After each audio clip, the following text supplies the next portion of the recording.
అంటే is a target Johnny master. ఇది background ఏదో కుట్ర జరుగుతుంది, ఇది ఒకటి నెంబర్ 1. రెండో విషయం ఏంటంటే అమ్మాయికి నేను చూసిన వీడియోస్ అన్నీ, ఆమె చూసిన హిస్టరీ ప్రకారం ఆమె ఒక గోల్ పెట్టుకుంది. ఒక గోల్ అంటే ఆమె డీలో జానీ మాస్టర్కి పరిచయం అయింది. ఓకే, ఈమెకంటే చాలా బాగా డ్యాన్స్ చేసేవాళ్ళు సీనియర్స్ ఉండొచ్చు. అయితే ఒక అడ్డదారిలో నుంచి జానీ మాస్టర్ దాంట్లోకి దూరింది. జూరీ ఏదో ఆశ జానీ మాస్టర్ చూపించింది. జానీ మాస్టర్ దగ్గర అసిస్టెంట్గా జాయిన్ అయింది.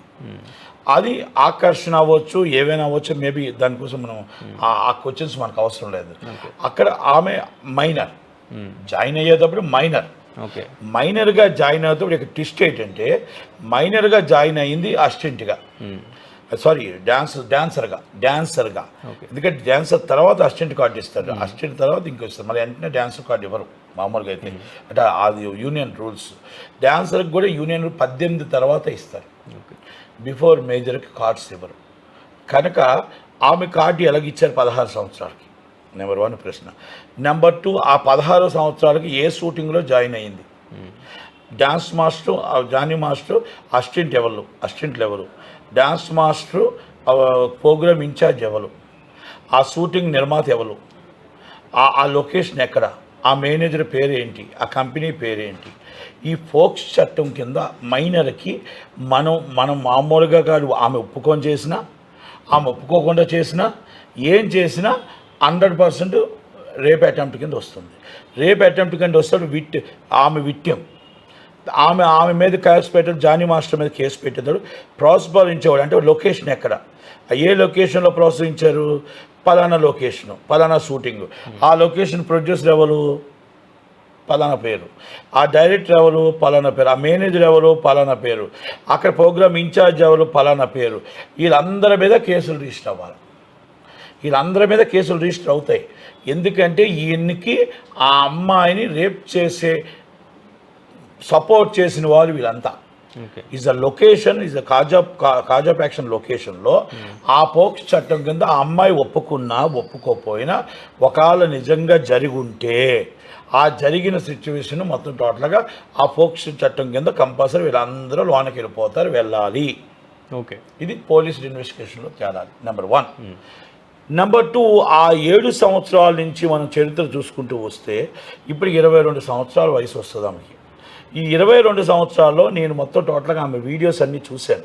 ఆమె మొత్తం టోటల్గా నా దైవం, నా గురువు, మా ఆయన లేనిదే నేను లేను అనుకుంటూ వచ్చింది. ఆమె గోల్ ఎక్కడ రీచ్ అయిందంటే షారుఖ్ ఖాన్తో, సల్మాన్ ఖాన్తో ఆల్మోస్ట్ ఇస్ జానీ మాస్టర్ అంటే బిగ్గెస్ట్. ఆ బిగ్గెస్ట్ దగ్గర అసిస్టెంట్గా ఆయన మొత్తం టోటల్గా డ్యాన్స్ అయిపోయిన తర్వాత, డాన్సర్ తర్వాత అసిస్టెంట్గా కార్డు తీసి ఇచ్చాడు. అసిస్టెంట్గా కార్డు తీసి ఆయన అసిస్టెంట్గా పెట్టుకొని అక్కడి నుంచి మొత్తం టోటల్ టాప్ ఆఫ్ దీస్ అన్ని లొకేషన్, అన్ని సినిమా హీరోయిన్లతో ఆమె పర్ఫార్మెన్స్ చూపించుకుంది. ఆ గుడ్ పర్ఫార్మెన్స్ని అందరితో ఆకట్టుకొని ఎలాగైనా ఆమె గోల్ ఏంటంటే కొరియోగ్రాఫర్ కానీ హీరోయిన్ కానీ అయిపోవాలా. ఆమె ఎట్టి పరిస్థితుల్లో అనేది ఆయనకి ఏం కావాలో, ఆయనకి ఎలా కావాలో, ఆయన వాస్తవంగా లొంగిపోయిందా లేదా అనేది ఒకటి. ఇక్కడ ఇద్దరు స్వార్థం. ఈమె జానీ మాస్టర్ని ఉపయోగించుకొని ఈమె పైకి వచ్చేద్దాం. ఈమె అక్కడ అవకాశం దొరికింది కదా, ఈమె నా దగ్గర పెట్టుకుందాం, ఈయన మేము ఇంకో దగ్గర ఉపయోగించుకుందాం అని సీన. ఇద్దరు ఇస్ బిట్వీన్ రిలేషన్షిప్లోనే తయారయ్యారు తప్ప ఎక్కడ కూడా నాకు తెలిసి ఇవన్నీ అర్థమవుతున్న ప్రకారం ఓన్లీ ఇక్కడ విభేదాలు వస్తేనే బయటకు వచ్చారు తప్ప ఇక లేదు అనేది అర్థమవుతుంది. ఒకరు నేను గొప్ప నువ్వు గొప్ప అనుకొని ఇద్దరికిద్దరు ఆయన అనుకున్నాడు, నన్ను అడ్డుపెట్టి మొత్తం టోటల్గా నువ్వు మొత్తం అంతా అయిపోయి కార్డు తీసుకొని ఇప్పుడు నువ్వు కొరియోగ్రాఫర్కి బయటికి వెళ్ళిపోతావా? బయటికి వెళ్తే ఎలా చేస్తావు?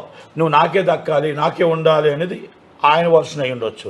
అది బెదిరిస్తే ఆమె కంప్లైంట్ ఇప్పుడు ఇవ్వచ్చు మేబీ. ఈమె వర్షన్ ఏంటి?